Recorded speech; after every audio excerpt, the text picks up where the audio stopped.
여러분, 우리 하나님 말씀은요, 마태복음 13장 24절에서 3절 말씀인데요.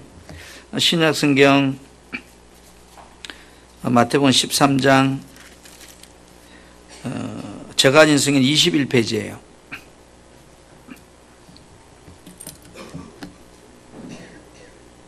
어, 24절 제가 먼저 보고 그 다음에 여러분이 한 절씩 우리가 교도하기를 원해요.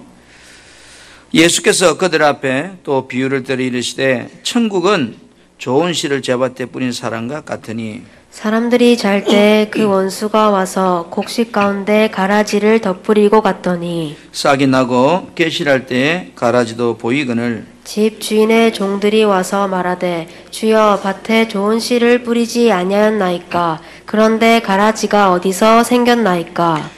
주인이 이르되 은수가 이렇게 하였구나. 종들이 말하되 그러면 우리가 가서 이것을 뽑기를 원하시나이까. 주인이 이르되 가만두라. 가라지를 뽑다가 곡식까지 뽑을까 염려하노라. 둘 다 추수 때까지 함께 자라게 두라. 추수 때 내가 추수꾼들에게 말하기를 가라지는 먼저 거두어 불사르게 단으로 묶고 곡식은 모아내 곡간에 넣으라 하리라. 아멘. 항상 고원에 갔더니 그 식물을 키우는 사람이 1년 내에 국화 모양을 나는 이런 모양을 만들리라 하고 그 국화 모양을 따듬어 가서 이렇게 사람들이 보여주기 위해서 어떤 새 모양을, 어떤 독수리 모양을, 어떤 하트 모양을 이렇게 1년 내에 처음에 심어서부터 가꾸어서 그렇게 꽃을 만들어가는 모습을 보았어요. 우리가 신앙생활에 있어서 바른 복음이 뭔지 다른 복음이 뭔지 복음이 뭔지를 정리가 돼야 돼. 그러니까 쉽게 말해 생명이 없는 것은 다 가짜예요. 그렇죠? 아무리 하려 해도. 그러니까 복음도 마찬가지지만 믿음도 마찬가지예요. 따라합시다. 다른 믿음, 바른 믿음. 그러니까 다르다 말은 비슷하다는 거죠. 근데 그래서 우리가 알곡과 가라지는 다 비슷해요. 근데 속을 볼 수가 없는데 속에는 뭐요? 생명이 있는가 없는가. 겉모습은 똑같다는 거예요. 종교인이나 신앙인이나 겉모습은 똑같아요. 그러나 실상 속에 들어가 보면 내가 주인인가 아니면 하나님이 주인인가로 나눠지죠. 오늘은 여러분과 함께 이 마태복음 13장을 통해서 바른 믿음과 다른 믿음에 대해서 은혜를 나누고자 합니다. 여러분, 바른 복음이 뭐라고 그랬어요? 구원은 오직 하나님의 은혜다. 그죠? 구원의 길은 오직 예수밖에 없다. 그 다음에 사람이 어렵게 되는 것은 내가 노력해서 되는 것이 아니고 전적으로 하나님의 구원을 믿음으로, 그죠? 그래서 믿음으로 우리가 구원을 받게 되는 것이다 라고 하는 것이 지난 시간 여러분과 나누었던 바른 복음이었어요. 그래서 줄이면 오직 은혜, 오직 예수, 오직 십자가, 오직 믿음. 이게 바른. 오직이라면 한 길밖에 없다는 뜻이거든요. 자, 오늘은 우리가 따라서 바른 믿음이란 이런 바른 믿음은 어떤 것일까? 따라 약속된 말씀을 그대로 믿는 신앙. 네. 여러분, 나의 믿음은 이래 보세요. 신앙적인 믿음인가 아니면 종교적인 믿음인가? 여러분, 믿음에도 진품과 유사품 짝퉁이 있다. 그래서 명품에는요 반드시 짝퉁이 많이 있어요. 그래서 명품 중에 명품인 복음이라 할지라도 너무나 많은 짝퉁들이 가짜들이 많이 있으니까 헷갈리는 거예요. 그래서 우리가 짝퉁 복음, 가짜 복음을 우리가 영혼을 도둑질하는 그런 집단을 가리켜서 뭐라고 그래요? 또는 이단 집단 또는 이교도 집단 이렇게 표현을 해요. 그래서 성경은 그들을 향해서 거짓 그리스도, 거짓 선지자 이렇게 표현을 합니다. 그래서 이런 복음에도 짝퉁이 있듯이 복음을 믿는 믿음에도 뭐요? 짝퉁이 있는 거예요. 가령 어떤 사람이 여행 중에 시계를 파는 곳에 들리게 되었어요. 정가 1,000만 원짜리인데 특별 세일 기간 40% 할인 이래가지고 밑에다가 글을 적어놓은 거예요. 어메 이게 원 행제냐. 그래서 이 1,000만 원짜리 롤렉스 시계를 밑에다가 600만 원을 판다고 적어놓은 거예요. 여러분 그때면 살까 안 살까요? 저는 삽니다. 왜요? 한국에 가져와서 팔면 하다못해 1,000만 원 못 받아도 한 800원 받을 수 있잖아요. 이 사람은 1,000만 원짜리 시계를 40% 세일해서 판다니까 얼른 시계를 샀어요. 그리고 이제 자랑스럽게 한국에 와서 차고 다니는 거야. 그래서 친구들이 자랑하고, 야, 나 시계 이거 1,000만 원짜리인데 600만 원 주고 샀다고. 그래 친구가 한번 보재. 그래서 딱 당내 보여줬어요. 친구가 이 시계를 쳐다보니 그래요. 야, 친구야, 이 시계 명품 시계 감정하는 데 가서 한번 진짜인지 가짜인지 한번 물어봐. 기분이 좀 상했어요. 친구 말에 기분은 좀 상했지만 그래도 나도 궁금하잖아요. 그죠? 그래 가서 명품점에 가서 이거를 감정을 받아봤어요. 한참 이렇게 시계를 바라보더니 감정사에 이거는요, 선생님 진품이 아니에요. 3, 40만 원 주면 살 수 있는 유사 짝퉁이에요. 여러분 3, 40만 원 줄 수 있는 짝퉁을 나는 600만 원 주고 샀으니까 얼마나 속이 상하겠어요. 만약에 진품을 내가 600만 원 주고 샀다면 너무너무 기쁠 건데 짝퉁을 600만 원 주고 샀으니까 엄청난 손해를 본 거잖아요. 오늘 우리 인생이 이런 것 같아요. 1,000만 원짜리를 내가 600 사면 대박 났다고 생각하고 40만 원짜리를 600만 원 주고 샀다면 엄청나게 분해하고 삽니다. 지금 복음도 그런 것 같아요. 어떤 사람은 진품 복음을 정말로 짝퉁같이 믿고 있는 사람이 있는가 하면 어떤 사람은 짝퉁을 진품이라고 믿고 신앙생활하는 사람이 우리 속에는 너무 많이 섞여 산다는 거죠. 언제 안다고 그래요? 추수 때 가면 안다는 거예요. 나의 믿음은 여러분 진품일까 짝퉁일까? 여러분도 한번 오늘 말씀을 통해서 감정을 받아보시길 바랍니다. 만약에 나의 믿음이 주님 앞에 섰을 때에 진품이 아니었고 유사품 짝퉁이었다면 어떻게 될까요? 우리는 교회 와서 예배를 드리고 이렇게 앉아 있으니까 당연히 자신의 믿음이 진품일 거라고 생각들을 합니다. 여러분 우리 주변에 신앙생활하는 사람들을 면밀히 한번 우리가 주의 깊게 한번 겪어보세요. 그러면 신앙생활이 진품의 믿음을 가진 사람이 많을까 아니면 종교생활하는 그런 짝퉁 믿음을 가진 사람들이 많을까? 예수님께서 이렇게 말씀하셨어요. 인자가 올 때 참 믿음을 보겠느냐?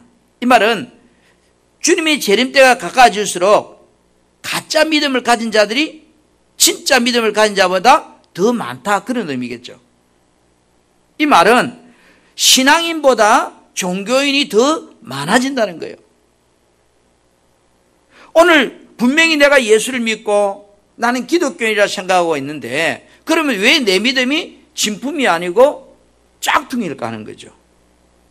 오늘 주님은 이렇게 말씀합니다. 진짜와 가짜는 뭐로 보고 안다고요? 그들의 열매를 보고 알리라 이랬어요. 열매가 진짜인지 가짜인지가 판가름 난다. 오늘 마태복음 여러분 7장 15절부터 20절 말씀을 제가 다시 보겠습니다. 여러분 화면을 보시겠는데요. 거짓 선지자들을 삼가라. 양의 옷을 입고 너희에게 나오나 속에는 노략질한 일이라. 그들의 열매로 그들을 알지니 가시나무에서 포도를 또는 은근기에서 무화과를 딸 수 있겠냐? 그렇죠? 불가능하죠. 이와 같이 좋은 나무마다 아름다운 열매를 맺고 못된 나무가 나쁜 열매를 맺나니 좋은 나무가 나쁜 열매를 맺을 수 없고 못된 나무가 아름다운 열매를 맺을 수 없느니라. 아름다운 열매를 맺지 아니하는 나무마다 찍어 불에 던지리니 이러므로 그들이 열매로 그들을 알리라 하셨어요. 진짜와 가짜는 뭘까요? 열매로 한다는 거예요. 여러분, 여러분의 믿음이 진짜인지 아니면 유사품 짝퉁인지 어떻게 한다고요? 열매로 한다. 이 말 열매로 한다 말은 여러분, 우리가 하나님 말씀 앞에 순종되느냐 순종되지 않느냐가 진짜냐 가짜냐 이 말이에요. 나의 믿음이 좋은 알곡인가 아니면 가라지인가? 예수님께서 분명히 교회 안에 좋은 알곡도 존재하고 가라지도 함께 존재한다고 오늘 말씀하고 있어요. 다시 여러분 오늘 본문 보세요.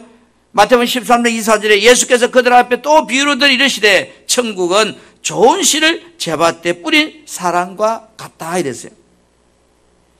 분명히 좋은 씨를 뿌리는데 어느 날 보니까 가라지도 그 속에 함께 자라고 있다는 거예요.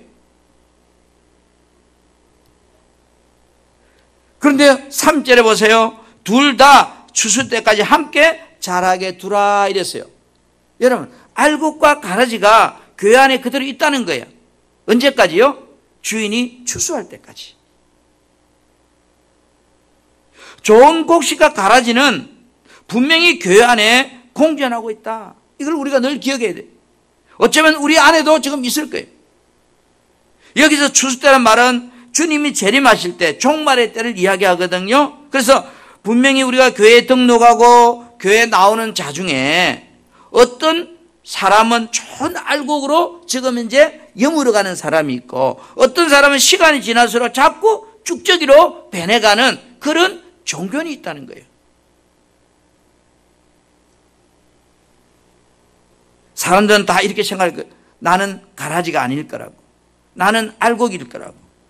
오늘 예수님께서 알곡과 가라지 비유를 통해서 어떤 사람이 알곡이라고 그러죠? 어떤 사람이 가라지라고 이야기하고 있는가요? 여러분, 우리가 신앙생활 하다 보면 좋은 날도 있지만 바람 부는 한란의 날도 여러분 인생에 찾아와요. 고난의 시간도 찾아와요. 힘든 시간도 찾아와요. 그럴 때 정말로 내가 감당하기 어려울 때, 내 삶이 지치고 고달플 때 나는 무엇을 붙잡고 인생을 살아가느냐 이 말이에요. 내가 주인 되어 사는가? 아니면 내 안에 성령으로 오신 그 예수 그리스도가 나의 삶의 주인임을 믿고 그분의 인도함을 따라 살기 위해서 몸부림치고 한란과 고난 앞에서 주님만 바라보는가? 여기에 따라서 여러분, 그 사람이 신앙인인가 종교인인가로 나누어지게 될 겁니다. 바른 복음을 붙잡고 바른 믿음에 소유한 자는 분명히 한란의 때가 지나고 나면 알곡의 열매를 맺게 될 것입니다. 그러나 여러분, 다른 복음을 붙잡고 있는 자라면 어떻게 될까요? 다 바람에 쓰러지겠죠. 오늘 우리가 코로나라고 하는 이 한란이 어제가 1000일이 됐대요. 우리나라 완지. 그런데 안타까운 이야기는 30% 교회 다니는 사람들이 예수를 안 믿는데요. 여러분, 코로나 이건 한란도 아니잖아요.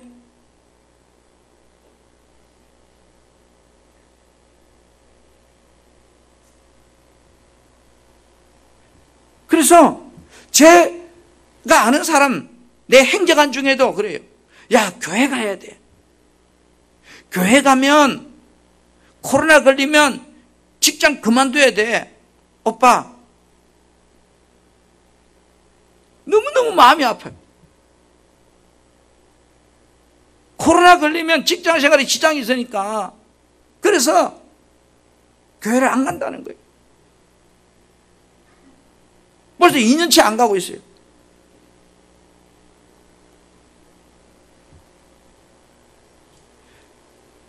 오늘 여러분 주변에는 한번 봐보세요.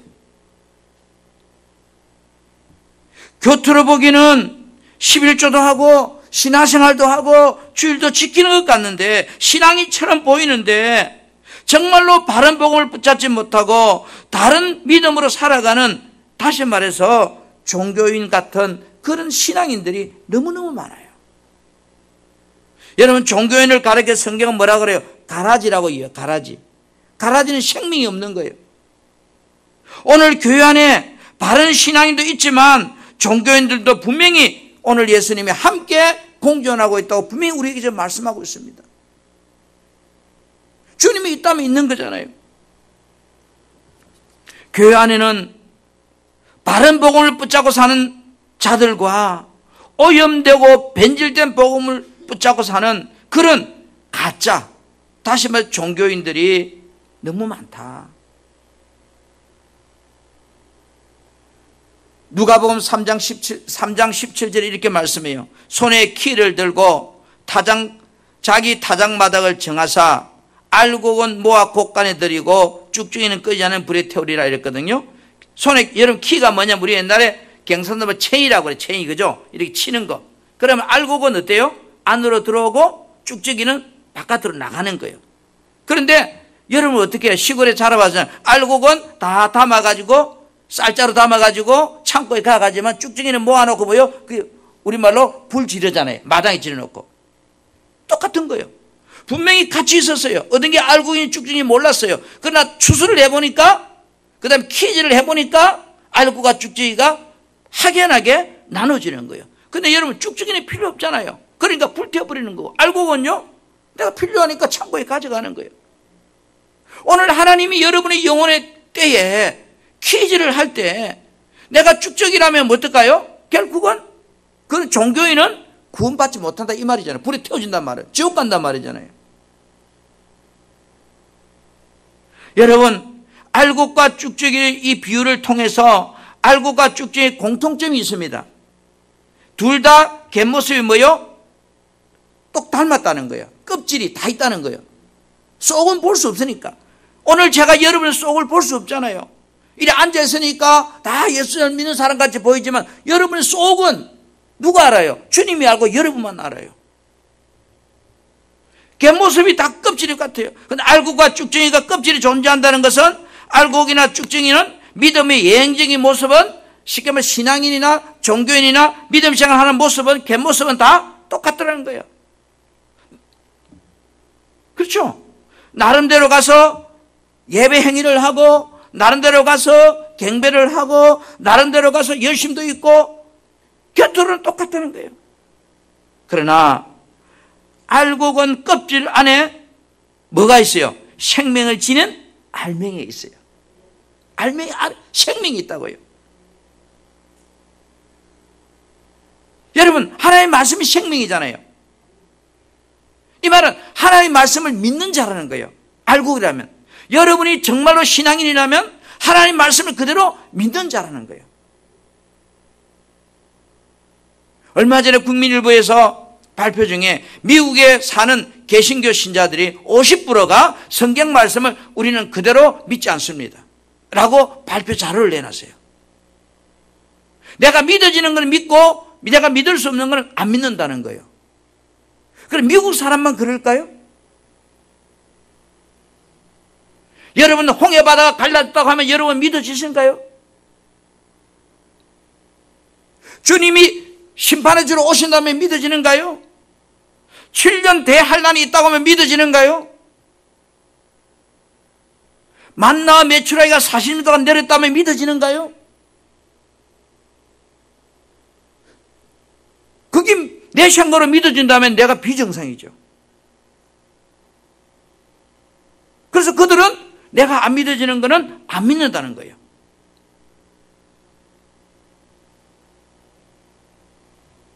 여러분, 쭉쭉이는 어떤가요? 겉모습은 똑같지만 생명을 지닌 알맹이가 그 속에 없잖아요. 겉으로 보기에는 알곡과 쭉쭉이가 구별하기 쉽지 않아요. 왜냐? 알곡과 쭉쭉이 예행적인 모습은 너무너무 똑같기 때문에. 이와 같이 겉의 모양으로는 신앙인처럼 보이지만 생명이 없는, 알맹이가 없는 종교인들은 하나님 말씀에 대해서 믿으러 가지 않는다는 거예요. 그래서 여러분, 바른 믿음이란 하나님 말씀 앞에서 내 생각을 내려놓고 그 말씀이 그대로 된다고 하는 사실을 내가 믿고 순종하는 믿음이 바른 믿음이에요. 열매는 순종할 때 나타나는 겁니다. 그래서 열매로 알리라 이 말은 순종이 따르지 않으면 절대로 열매는 있을 수 없는 겁니다. 두 번째로 여러분, 그럼 다른 믿음이란 어떤 것일까요? 아무튼 자신을 위한 종교적인 신앙이다. 신앙인이 예적인 행태를 똑같이 가지고 있지만 여러분, 종교인들의 모습을 주고 예수님은 이렇게 이야기해요. 마태복음 7장 22절에 그날에 많은 사람들이 나더러 이르되 주여 주여 우리가 다 주의 이름으로 선지자 노릇하며 주의 이름으로 귀신도 쫓아내며 주의 이름으로 많은 권능을 행하지 않았나이까. 이 말은 그날이란 말은 주님 앞에 섰을 때에 이제 알곡과 가라지로 구분되어지는 그 시간 앞에 주님 앞에 섰을 때에 그렇게 말합니다. 주님, 내가 세상에 있을 때요 정말로 주님을 위해서 열심히 살았고요, 귀신도 쫓아냈고요, 이렇게 내가 많은 능력도 행하고 살았는데요. 그렇게 지금 이제 이 말 자신이 알곡이라는 거예요. 내가 신앙인이었다는 거예요. 분명히 여러분 신앙인 같아 보여요. 본인 스스로도 믿음의 사람이라고 자신 있게 이렇게 지금 이제 그날의 주님 앞에 말하고 있는 거예요. 그런데 주님이요 뭐라고 그럴까요? 여러분 7장 23절 같이 한번 볼까요? 이 말씀. 자, 시작. 그때 내가 그들에게 밝히 말하되 내가 너희를 도무지 알지 못하니 불법을 행하는 자들아 내게서 떠나가라 하리라. 큰일 났네. 주님이 모른대요. 제가 예를 들어서 나는 우리 대통령을 잘 알아요. 그런데 대통령을 안다고 만나러 갔어요. 그런데 대통령이 딱 나와서 하는 말이 나 저 사람 모르는데요. 그럼 아는 거예요, 모르는 거예요? 모르는 거예요. 나는 안다고 이야기했는데 대통령이 나를 보더니 모른대요. 그러니까 이야기가 안 되는 거잖아요. 주여 우리가 주의 이름으로 선지자 노릇하고 주의 이름으로 귀신도 쫓아내고 주의 이름으로 많은 권능을 행하지 않았나이까. 그때 주님이 뭐요? 단호하게 불법을 행하는 자들아 이렇게 말해요. 나와 너는 아무 상관이 없는 거야. 주님께서 불법을 행한 자란 이 말은 하나님의 말씀을 어겼다 그런 뜻이 아니에요. 이 말은 뭘까요? 구원받은 참 믿음의 사람은 영으로 사는 자라는 거예요. 육신의 생각으로 사는 자가 아니라는 거예요. 그래서 로마서 8장 9절에 보면 만일 너희 속에 하나님 영이 거하시면 이랬거든요. 지금 여러분 안에 하나님의 성령이 거하신다면 너희가 육신에 있는 자가 아니다 이 말이에요. 이 말은 내 안에 성령이 거하시는 사람은 내 생각을 따라 사는 사람이 아니고 여러분 안에 계신 성령이 인도하는 대로 살아가는 사람이다 이런 뜻이에요. 그래서 뭐예요? 누구든지 그리스도인이 없는 사람은 그리스도 사람이 아니다 이 말이에요. 로마서 8장 13절 14절에는 너희가 육신대로 살면 반드시 죽을 것이로되 영으로 살면 성령의 인도함을 따라 사는 사람은 그죠? 그 행실을 죽이면 살리라. 무릇 하나님의 영으로 인도함 받는 사람은 곧 뭐요? 하나님의 아들들이라고 그래요. 이 말은 내가 믿음의 사람이라면 나는 어떻게 사는 사람이라는 거예요? 내 안에 계신 성령의 인도함을 따라 그분이 이끄는 대로 살아가는 사람이 믿음의 사람이고 내가 교회 와서 예배드리고 나름대로 신앙생활을 열심히 하는 것 같아도 내 생각을 따라 살아가는 사람이라면 육신의 생각을 따라 사는 사람이라면 그 사람은 종교인이다 이 말이에요. 왜요? 주인이 누구니까? 내가 주인인 사람은 종교인이고 내 안에 계신 성령님이 주인인 사람은 신앙인이다 이 말이에요. 아멘. 우리가 예수 믿고 구원받은 자란 말은 거듭났다 이런 뜻이잖아요. 거듭났다 다음 말은 성령을 따라 사는 자다 이런 뜻이거든요. 그러면 성령을 따라 살지 않는 사람은 어떤 사람이다? 다 종교인이다 이 말이에요.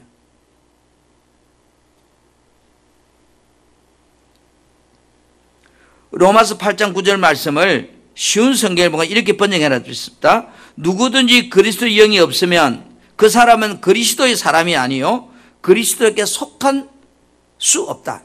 그러니까 예수님께 속하지 않은 자다. 그런 말이거든요. 여러분, 우리가 종교인의 특징은 무엇인가요? 하나님의 말씀이 내게 주어졌다 할지라도 이 말씀을 내가 어떻게 순종하느냐고요. 말씀대로 믿고 순종하는가, 아니면 이 말씀에다가 내 생각을 넣어서 내 생각의 판단을 따라서 내 생각이 우선적으로 그 말씀보다 실행되는가. 다시 말해서 여러분, 종교인의 특징은 뭐예요? 내가 주인이에요. 모든 일을 판단할 때 내가 주인이에요. 여러분, 세상에 있는 종교들을 보세요. 세상에는 많은 종교들이 있잖아요. 그 종교들이 다 무엇을 주장하죠? 나름대로 예배를 드리고 나름대로 행위를 하고 하는데 본질은 그 종교를 이용해서 나의 유익함을 위해서, 내 이익을 위해서, 내 안녕과 편안을 위해서 그 종교를 내가 이용하는 거예요. 신뢰하는 거예요. 종교를 위해서 죽으려고 하는 사람 없어요. 부처를 위해서 죽으려고 하는 사람이 있어요? 오늘 우리는 주와 복을 위해서 죽으려고 하는 사람이 신앙인이고, 나를 위해서 죽으려고 하는 사람은 종교인들이라고. 그래서 육신을 따라 산다는 말은 내가 내 삶의 주인 되어 산다 이런 뜻이거든요. 여러분, 마태복음 7장을 보면 예수님께서 이제 공생애를 시작하면서 하신 산상 설교가 나와요. 그걸 갖다 우리 산상수훈의 말씀이라고 그래요. 그런데 마태복음 7장에 보면 이 산상수훈의 말씀의 결론 부분이 거기 나와요. 여러분, 서론이 중요한가요? 결론이 중요한가요? 모든 서론은 결론을 이야기하기 위해서 있는 거예요.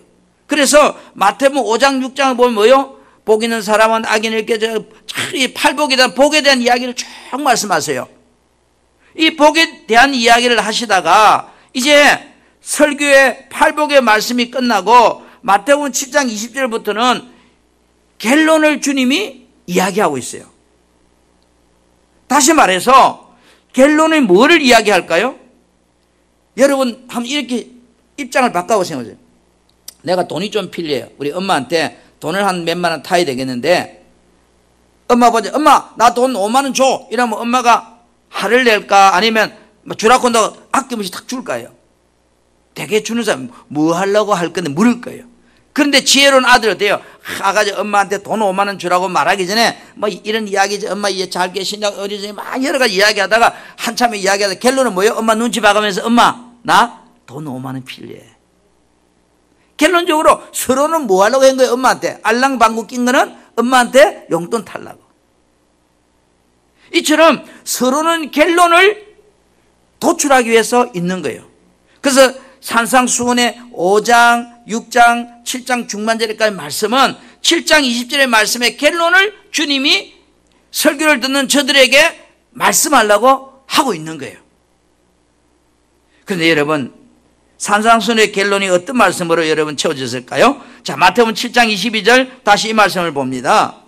그날에 시작. 그날에 많은 사람이 나더러 이르되 주여 주여 우리가 주의 이름으로 선지자 노릇하며 주의 이름으로 귀신을 쫓아내며 주의 이름으로 많은 권능을 행하지 아니하였나이까 하리니. 내가 진짜라는 거예요. 내 믿음의 사람이었다는 거예요. 주님 앞에 섰을 때에. 그런데 주님은 누가복음 18장 8절에 보니까 이 말씀을 이렇게 말씀하고 있는데요. 자, 그러나 인자가 올 때에, 예수님이 이 땅에 오실 때에 세상에서 뭐 하겠냐고요? 믿음을 보겠느냐 이렇게 말하고 있어요. 믿음을. 이 말은 예수님이 이 땅에 심판주로 오실 때에 바른 믿음을 가진 자가 너무나 귀하다는 거예요. 이 말은 바꿔 말하면 종교인들이 너무 많다는 거예요. 그래서 저는 이 말씀을 이런 생각해 봤어요. 예수님께서 많은 사람이 좁은 길로 주님은 가라고 하는데 다 어디로 간다고요? 편하고 넓은 길로 간다는 거예요. 오늘 우리가 혹 여러분 예수는 믿어야 된다고 생각을 하기 때문에 여러분 예수를 믿을 수 있어요. 그러나 그 예수를 믿는 내 믿음이 종교인의 믿음이 되면 안 되는 거예요. 신앙인이 되어야 되는 거예요. 이 말은 하나님의 말씀을 그대로 내가 믿고 순종하는 사람이 신앙인이에요. 믿어지는 건 믿고 안 믿어지는 건 안 믿고 이거는 종교인들이에요. 그래서 코로나 온다고 하면 도망가 버리는 거예요. 왜? 내가 살아야 뭐 하나님도 계시지 이런 식이요. 여러분 내가 살아야 하나님이 계십니까? 하나님 계시야 내가 있는가요? 이 신앙인과 종교인의 차이예요. 하나님이 밥 먹여주냐? 내가 밥벌이를 해야지. 신앙인은 내가 주와 복음에서 밥을 굶더라도 내가 죽더라도 주님이 우선순위야. 이것이 신앙인이에요. 그렇기 때문에 오늘날 주님이 하신 말씀, 많은 사람이 넓은 길로 간다는 거예요. 편하고 쉬운 예수를 믿겠다는 거예요. 내 이주의 신앙생활을 하겠다는 거예요.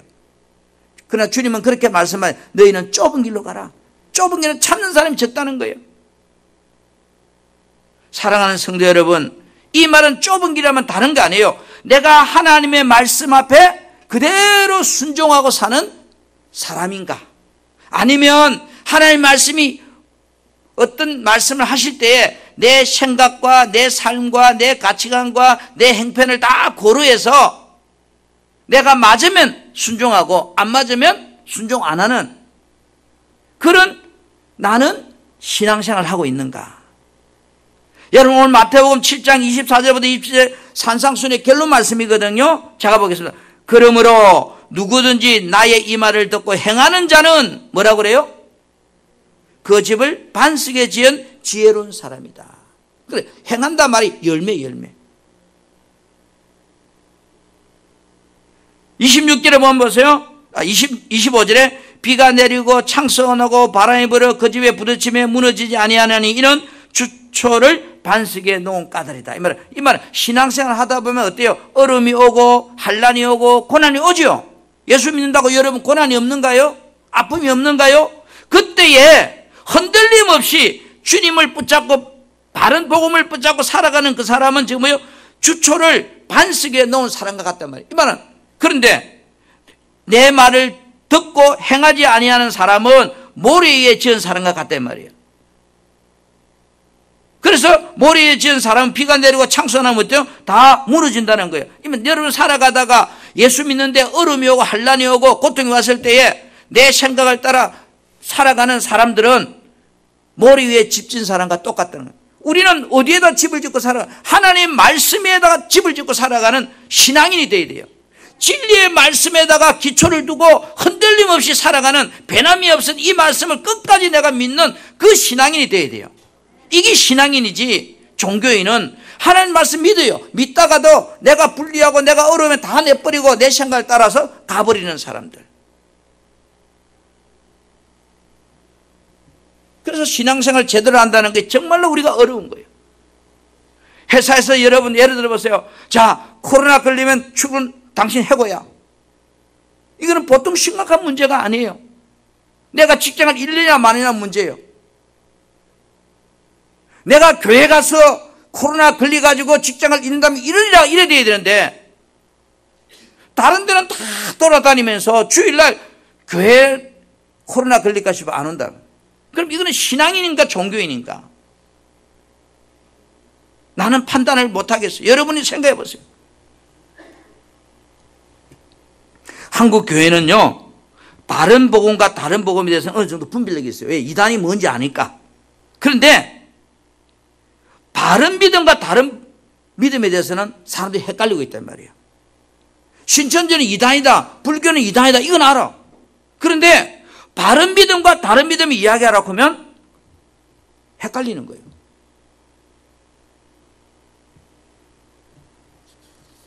오늘 우리가 이렇게 전도를 하면 이래요. 자, 선생님 저를 따라해보세요. 예수님 내 마음에 들어와 주세요. 나는 죄인입니다. 따라했어요. 그럼 조금 전에 이제 예수님이 어디 있어요? 몰라요. 조금 전에 우리 마음에 오셨다 했잖아요. 아, 맞아. 우리 마음에 왔어요. 그래 이제 내 마음에 예수님이 와 계시니까 당신은 구원받은 사람이에요. 이렇게 우리가 말할 때가 참 많아요. 그런데 어떤 맞는 말 같아요. 그런데 여러분, 주님은 종교인과 신앙인, 바른 복음과 다른 복음, 그 다음에 바른 믿음과 다른 믿음, 그 기준이 뭐냐는 거예요. 그래서 우리가 복음에는 진리고 믿음에는 열매래요. 열매. 마태복음 7장 20절에 그들의 열매로 그들을 알지니 이랬잖아요. 이 말은 예수님이 내 안에 들어왔다는 사실을 당신이 정말로 믿어지는가, 믿고 있는가, 이것이 구원의 근거다 이 말이에요. 내가 따라하라고 해서 예수님 내 마음에 들어와 주세요 해서 지금 들어왔다고 내가 고백했다고 해서 복음이 믿어지는 게 아니고, 내가 이제 따라 했을지라도 이 사실이 내가 믿어지느냐. 우리 사랑하는 성도 여러분,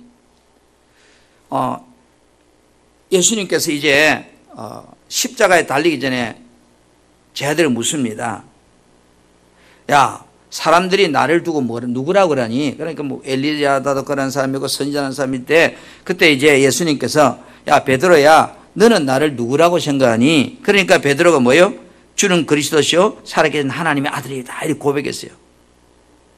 아, 얼마나 여러분 대답 잘했어요. 정답이었어요. 그죠?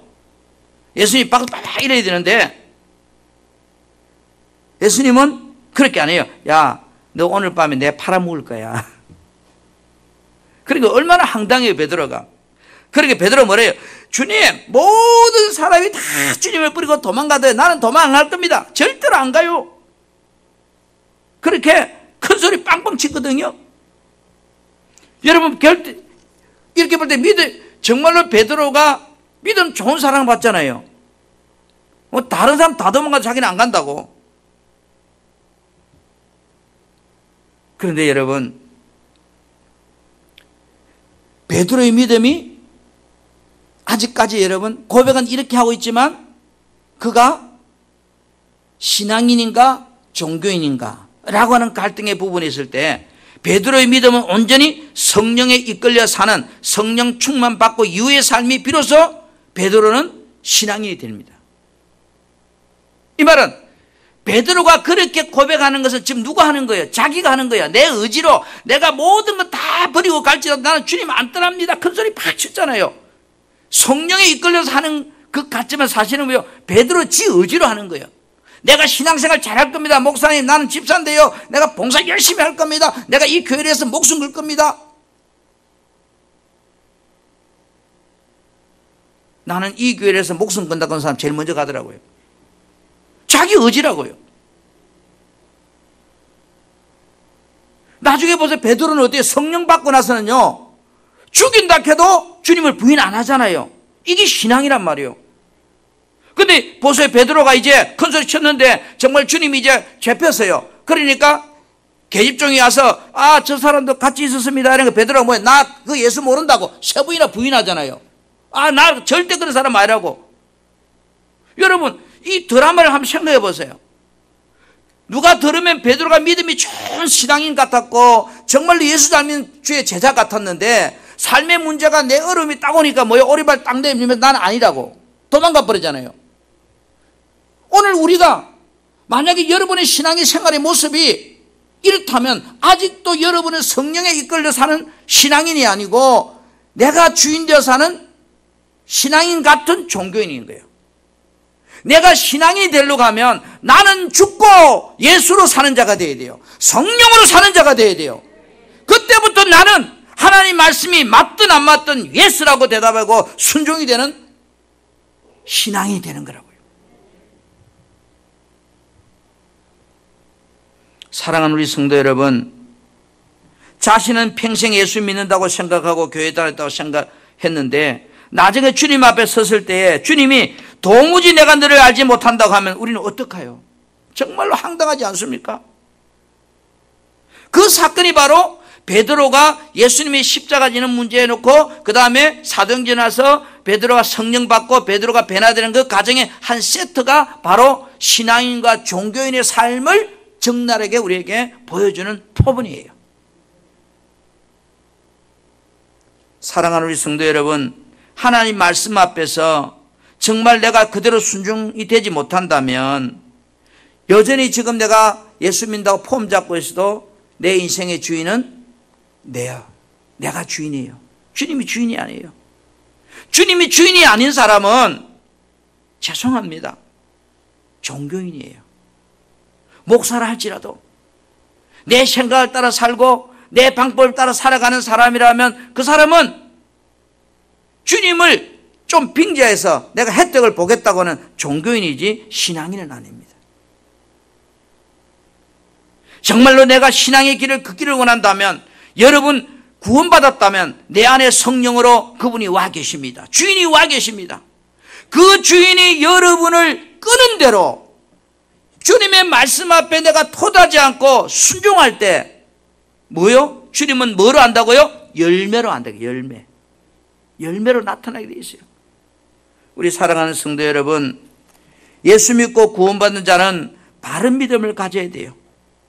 하나님이 약속된 말씀이 그대로 된다고 믿고 내 생각을 내려놓고 순종하고 나아가는 그 사람이 바른 믿음을 가진 자입니다.